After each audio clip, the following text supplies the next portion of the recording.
Alright, mga kababayan, mga kaibigan, mga katokis, mga kapots.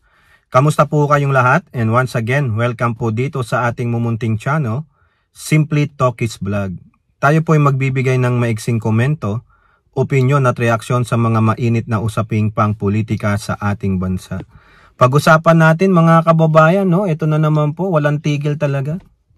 Walang tigil itong mga taong ito sa pagpupumilit na patalsikin po, paalisin ang Pangulong Bongbong Marcos. Hindi nila makuha sa bangag-bangag, ngayon naman ginagamit niya yung isiniwalat niyang korupsyon sa kanyang gobyerno para po siya ay patanggalin. No, biruin mo, siya mismo ang naglagay ng nagsindi ng bomba sa sarili niya, no? Ngayon naman hahagisan pa siya ng bomba na siyang gumawa. Parang ang gulo, no? Kumbaga, nakakita po ng butas itong mga hayop na ito, yun ang pinasukan nila, no? Marcos bangag, Marcos adik, hair follicle test, no? Hindi ka naaayon sa tamang pag-iisip, kung ano-ano na lang po ang pinagsasabi. O ngayon, sabi nila, ayan, gamitin natin tong sinabi niyang korupsyon. Siya mismo ang naglabas niyan, no? Hindi niya kayang pigilan yan, hindi niya kayang sugpuin yan, no? Kaya dapat alisin na yan, dapat iupo na si Tukmol Sara Duterte. Diyos mio. Yung gusto nilang iupo, mga kababayan, ay yung talagang merong mga ebidensya ng bahid ng pagnanakaw, no? Masyadong diktador, bratanela. Walang respeto sa batas, walang respeto sa kapwa-tao. Ganun po ang gustong iupo nitong mga kakampi ni Tukmol. At higit sa lahat, yan po ay naiimpluwensyahan ng mga tsekwa. Okay, so paulit-ulit po nakakabisit. Ito na naman sila, may nananawagan na mag-EDSA revolution na naman sila. O diba si Harry Roque, nananawagan ng EDSA revolution? Patalsikin nyo na si Bangag, wala sa tamang pag-iisip na Marcos. Wala nangyari. O eto, may isang congressman na meow-meow ng meow-meow, no? Eto, dapat to tanggalin na to sa kongreso eh. Walang ginagawa, hindi makapagsulat ng batas na makakatulong. Kundi ang iniisip, gusto maging speaker, gusto palitan ng pangulo, lahat inaaway mga kababayan. Yan ba ang representante ninyo diyan sa Dasmariñas, Cavite? No? Di isa rin pala kayo sa ng gugulo. Isa kayo sa panggulo sa bayan dahil nagbigay kayo ng representante na magulo ang pag-uutak. So therefore, hindi rin maayos ang mga inyong pag-uutak? Nagtatanong lang. No, ito pong si Kiko Barsaga ay may nais pong gawin. May panawagan na naman. Okay, at ito po namang si Marcoleta, tinawag po siya na isang ni Ping Lacson. Tinawag po siya ni Ping Lacson. Talaga nga naman, parang hindi ka na gino-ghosting nito eh.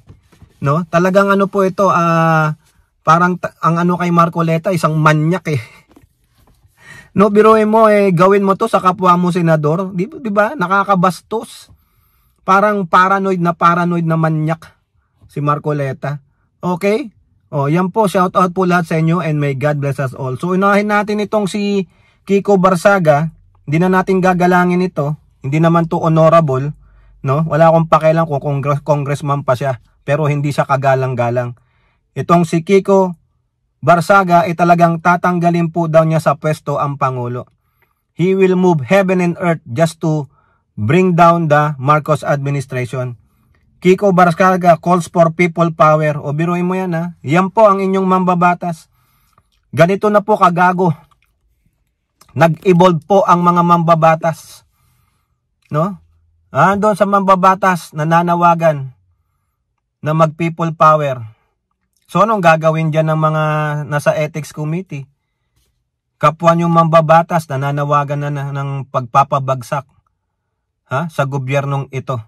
Okay, ano kayo masasabi ng mga Makabayan Black pagkakataon nyo na progressive group, meron na kayong mga kakamping congressman Bakit hindi ito kinakampihan ng mga progressive group, yung mga Makabayan Black dyan tulad ng ACT Teachers Party List, Gabriela, Kabataan, akbayan. Ba't di nyo to kampihan? Nananawagan na po. Pagkakataon nyo na.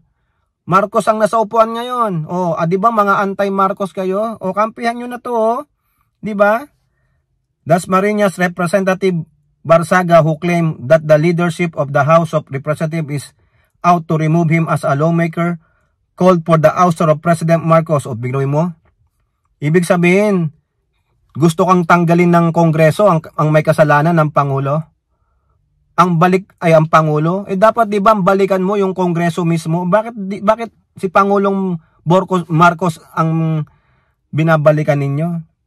Sabi niya, for over 3 years, we have endured the inadequacies of his presidency from almost losing Mindanao to secession. Almost? Really? Hindi alam ang pinagsasabi nito mga kababayan. Yung nandun nga sa bar mo, out of reality ito, out of touch, para pala si Tokmol ito. May sariling mundo talaga, baliw talaga. We almost lost Mindanao to secession. Hindi nga nag-proceed yan Hindi nga nag-materialize. Yung BARM ayaw magsisid. Sino lang ang gustong magsisid? Davao City. Malamang, di ba? O yung Davao. Di ba? Si Alvarez lang naman niyan Tapos sasabihin mo, almost? Ibig sabihin, merong nagtangka talaga na marami. Muntik nang mawala. Isang ganun na lang, mawala na. Wow naman. Saltik talaga to. Yung nanay nito. Inutusan lang bumili ng suka ito To the escalating tensions almost leading us to war. Utang ina mga kababayan. Sobra ng guni-guni nito. And lastly, to our current problem now, the hundreds of billions of flood control funds stolen where his first cousin, former House Speaker, was implicated in the Senate Blue Ribbon Committee in relation to that. Wala pa ngang final report ang Blue Ribbon Committee. Binanggit lang nung Gutesa. Tapos hindi niya kayang isupplement sa DOJ. So what is that? Diba? Pambihira. Ganito ang klase ng inyong congressman. Haka-haka. Guni-guni. Secession, almost. Tapos itong billions of pesos. Binanggit lang yung pangalan. Pero hindi mapakitaan ng matibay na ebidensya. Paano uusad yan? Ang tanga naman nito. Diba? Hoy! Mga taga Dasmariñas, Cavite! Ang tatanga nyo, maglagay ng inyong representante. Walang iya kayo. I have recently discovered a plot where they plan to remove me, the congressman who dare to criticize them on their corruption.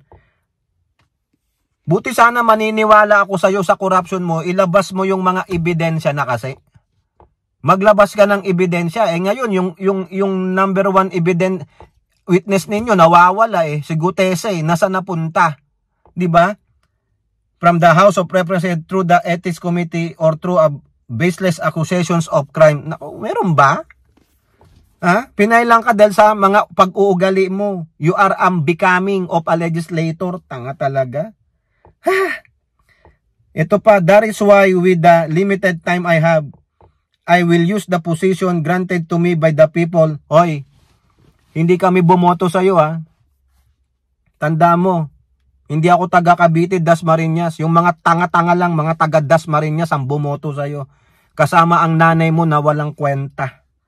Pinabayaan kang magwalwal. Pinabayaan kang mag-isa dyan. Kailangan mo ng help. Ano ang sabi ni Ping Lacson? May veterinarya rin ba kayo dyan? Nakakahiya po. Pinapahiya mo ang pamilya mo. Pinapahiya mo yung mga taga Dasmariñas. Granted to me by the people. FU. Oo. Magluk-luk ka na lang. Alugin mo yung utak mo. Baka maging proportionate pa. Maayos-ayos long linya. Bumaloktot yata To call for the removal from power. Just like how we removed the late dictator Ferdinand Marcos Sr. Buhay ka na ba nun? Buhay ka na ba nun? Kailan ka ba pinanganak? Tangina naman talaga itong gago na ito. Hindi mo nga alam ang istorya nun. Nakikiride ka lang O, kailan ka pinanganak? 1998, putang ina. Sinong presidente nung 1998? Kababayan. Sinong presidente ng 1998? Si Ramos. Putay na, doon ka palang pinanganak eh. Anak ng siopaw naman, napapamura tuloy ako dito. Ha? Mag people power na daw kayo tulad nung ginawa kay late President Marcos Sr. Ginawa nyo na yan, di ba? Wala nangyari. I'm no longer concerned about whether I must sacrifice. If I am to be killed, then I shall die fighting. If I am to be imprisoned, then I shall fight from confines of my cell. If I am to be defeated and forgotten, then I shall entrust this burden unto the next generation.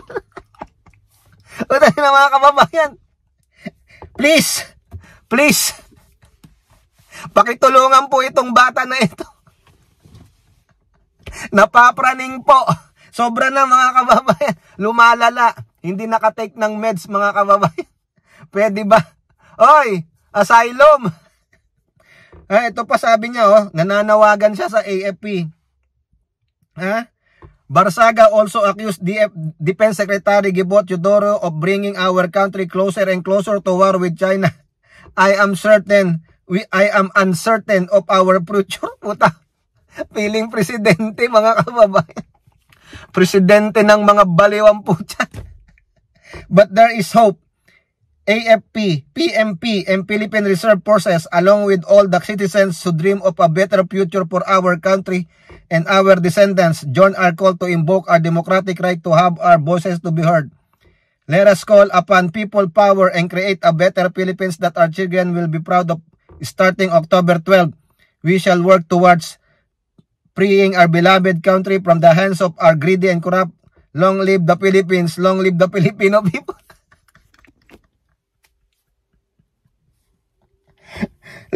Gago. Nag-EDSA 1, wala nangyari sa Pilipinas. Nag-EDSA 2, wala nangyari sa Pilipinas. Tapos mag-EDSA 3 ka, walang mangyayari. Kahit na ano pang EDSA nyo, kung nasa kultura na ng mga Pilipino ang korupsyon, wala yan. Kung bagan, pinalitan nyo lang yung isang korap, ilalagay nyo korap din. Kaya kayong mga kabataan, wala. Mga bugok. Taira. Ang lakas mag-trip mga kababayan. Ano ba ang gamot dyan sa pagkabaliw? Ano ba? Value? Ano ba? Ang ina talaga, Painumin nyo nga yan ng yung vitamins pang hayop. Pambihira naman. Pang vitamins tao kasi binigay nyo eh. Ang ibigay nyo yung tamang vitamins. Yung vitamins pang hayop. Walang nang siopaw. Nakakahiya naman tong Barsaga na to. Hoy! Nakakahiya naman. May kasamahan kaming vlogger na Barsaga magaling. Pero ikaw, wala ka sa kalingkingan nung galing nun. Nakakahiya naman, Barsaga, Karespeto ang tatay mo, pero hindi mo binigyan ng kahihiyan ang tatay mo at ng nanay mo. O ang nanay mo naman, tangina talaga. Kunin mo na yung anak mo, please. Kunin mo na. Nagkakalat ng tae. No? Pinainom mo na ba yan ng gamot ng pusa? O vitamins ng pusa? Pambira naman, Feeling niya siya ang hero eh. Feeling niya si Andres Bonifacio siya. Dapat nabuhay ka nung Spanish era. Doon ka makipaglaban, Tapang mo eh. October 12, mga kababayan, aantayin natin next Sunday. October 12 daw. Baka naman mag-isa lang siya doon. Mukha siyang tanga doon. Gumaganon-ganon sa EDSA. Sabi niya, magkaisa, meow, at magsama, meow. Kasama niya yung mga pusa niya. Kapit kamay, meow. Sa bagong pag-asa, meow, meow. Ay na pa, mga kababayan, hindi ko mapigilan tumawa eh. Punta naman tayo kay Marcoleta. Si Ping Lacson, nalaman nyo na siguro, nagbitaw na bilang Blue Ribbon Committee Chairman. Kasi nga, ang dami pong gustong gumiba sa kanya, nag-give in na po, hindi na kaya. Sabi niyo, sa inyo na nga lang yan, mga tang-ina ninyo. Mga ganid, mga demonyo, Ngayon, anong sinabi niya kay Marcoleta? Marcoleta, Parang stalker. Ay puta, era, baka namang gusto ka ni Marcoleta, Lacson. Baka may pagtingin sa'yo si Marcoleta. Kaya nga, di ba sabi, kahit konting liwanag ng pag-ibig, kahit konting pagtingin, ang iyalay mo sa... Ikaw naman kasi, Lacson eh. Yung pala, ini-stalk ano ba to? Stalker? Era Marcoleta, stalker ka pala? Ha? Para umanong stalker si Senator Marcoleta na tila binabantayan ang bawat sasabihin niya sa media ayon kay Ping Lacson. Quote, ewan ko ba? Parang stalker eh. Lahat pati pinopost ko sa X. Binabanggit niya sa privilege speech. Tapos sasabihin niya mahilig daw magpasaring eh katakot-takot na pasaring ang ginagawa niyan. Sa privilege ni Marcoleta noong nakalang linggo, binatikos dito si Lacson dahil hindi man lang nagbigay ng courtesy ng iharap sa... Wala. Kasunod nito, nagpasaring si Lacson sa pamamagitan ng X. Nagpapasaringan sila mga kababayan. Ha? Oh, Marcoleta, para ka palang stalker eh. Uy, baka naman type mo si Lacson, ha? Kaya ka naman Marcoleta? Nang i-stalk ka pala? Ano ka? Ha? Silent ano ka ba? Kakahiya ka? Ba't ka nang i-stalk? Ha? Bakit? Pikon na pikon ka ba? Dahil natanggan ka, Blue Ribbon Chairman, gusto mo makabawi na. O, sa'yo na yan! Wala naman, pag sino po ang ilalagay dyan, ibabalik nyo si Marcoleta as Blue Ribbon Committee Chairman. Walang kredibilidad dyan, stalker eh. Kakahiya ka, para ka pala stalker. Tayra, kung ako yan. Kung ako dapat sa'yo, Lacson, lalo kong aasarin sa X account ko yan eh. Yung mga stalker dyan, para lang kayo ng boboso ah. Lumaki lalo sana ang mata nyo. Di ba, Lacson? Asarin mo ng asarin para lalong magalit si Lolo Grumpy. Okay, kayo po, ano po yung masasabi? Comment down below and don't forget to like and share. Hope to see you in the next videos. Bye-bye. God bless.